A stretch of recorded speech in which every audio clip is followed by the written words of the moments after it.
Hey, this is Natalie with the Fifth Journey. I'm going to be doing kind of a reuse batch today. About a month or so ago, I made a really fun citrus soap that had Litsea and orange valencia, bergamot, and peppermint in it. And I did 2 different types of lye, and I used 4 different colorants, basically making 6 different colorants, but I think I soaked a little bit too cool and it ended up setting up faster. And I had a little bit of soda ash when I unmolded and cut it, but as it cured, it ended up going quite a bit throughout the bar. So this is one of them that I cut up to salvage, so to speak. So it was kind of like in the layers that were setting out faster. That's where I had it. So the inside layers were really good because they gelled, but the outside layers were pretty bad. So I ended up chunking up all of them. I have 4 containers like this. So I have about 2.5 pounds, and you can see a little bit of that soda ash right there. So I went ahead and chunked this up. I separated into 4 different batches, and then I'm going to do 7.5 pounds of soap batter. So I have 4 loaves, so it'll make 10 pounds of soap. That's the plan.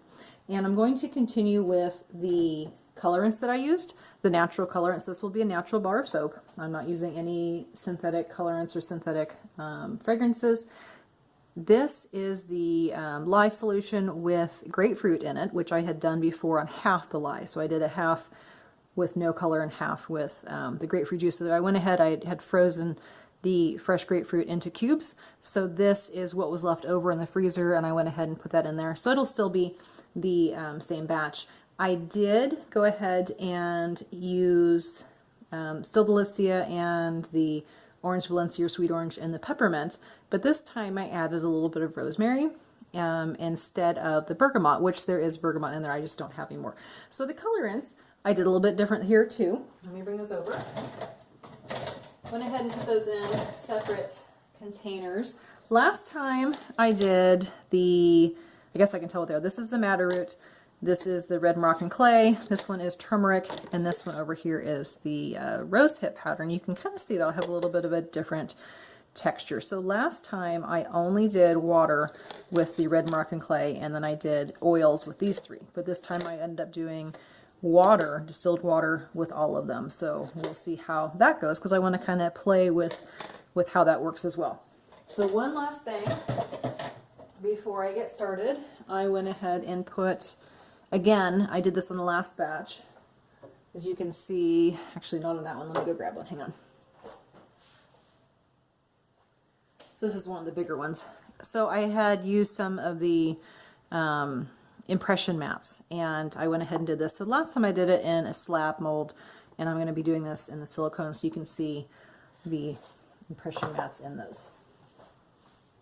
I'm soaping at about a little bit over 100 degrees, so that'll, I think, help with that, and then I'll cover them so they go through gel phase.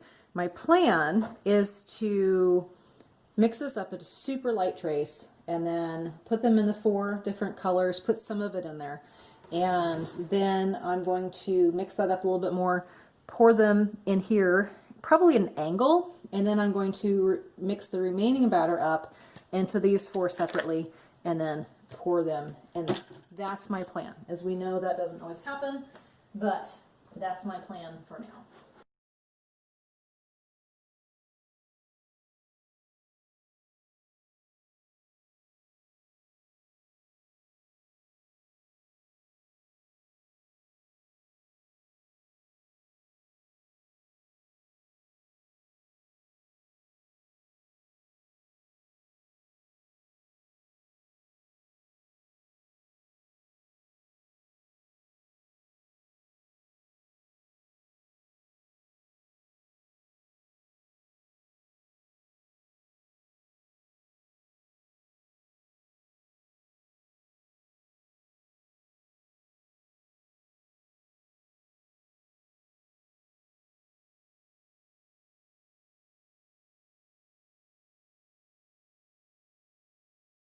I'm going to go ahead and spritz these with alcohol, cover them, and then wrap them in thick blankets, towels to promote gel phase. Then I'll check on them in an hour or so, make sure they're not getting too hot, and then check on them again tomorrow to see how well they're doing, and then we'll come back when it is time to cut.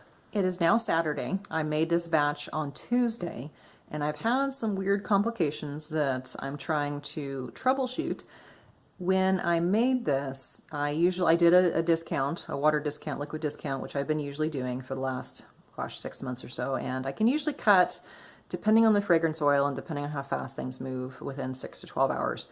This one, so I made it Tuesday night, and I went to cut it about midday on Wednesday, and it was so soft. And I went ahead and put one of them in the freezer just to get out of the mold. And when I did that, the impression mat was still really stuck. So I kept it in there and it was still stuck. So I went ahead and put it back in the mold, and I popped the sides on them. Figured I'd check a little bit later. And then the soda ash started forming, and this was a lot of soda ash.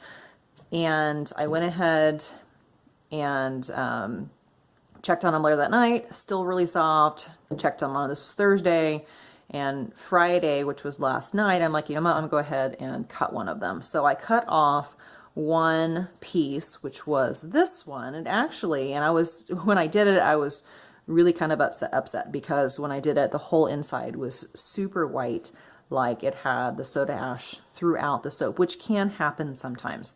And so that's, you can kind of see it here. It's really, really white, and it's still soap, it still works, but it does affect the color. So I cut off the one bar, but it was all the way through. It was all the way on this side as well. So I left it out last night again, and then I came back this morning because I'm thinking, okay, I'm gonna have to rebatch this whole 10-pound loaf, which is, grading up and doing a rebatch.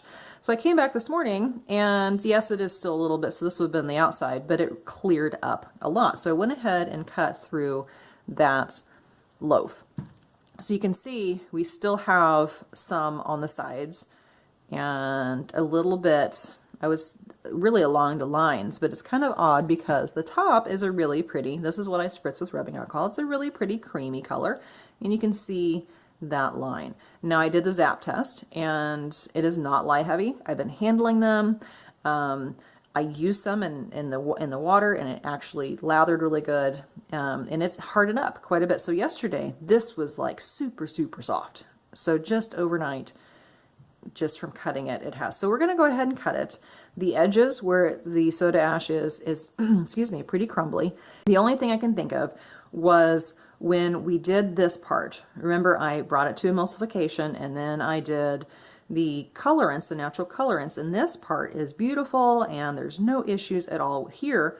But when I did this part, I probably should have blasted it again with the emulsion blender just to mix it up a little bit more because it had hardened. So there's actually two things. So this could actually be the stearic acid if the batter got too cold in the palm, something happened with the palm oil. So I'm not quite sure what happened in there, but it's not lye heavy. It is hardening up. So I'm going to go ahead and cut them through, and then we'll keep an eye on them. But this part just along here is kind of crumbly, which does happen. Actually, that's totally fine right there. So I may end up cutting those off.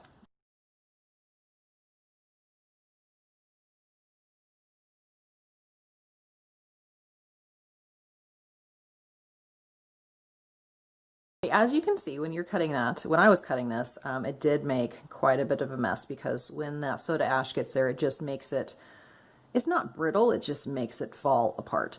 So I will probably wait a day or two and then clean up the edges, put them on the curing racks, and just keep an eye on them, see how they're looking, and if they just are ugly or whatever, then I may grate them down and do a rebatch. But I'm gonna go ahead and try it out, test them, see if that clears up, see what happens with that, because that really, where'd that one go? Looks a lot like glycerin rivers, because you can have that around, I guess, designs, so to speak. So I'll keep an eye on it, test them out, and see how they go, and we'll have a final look when I come back.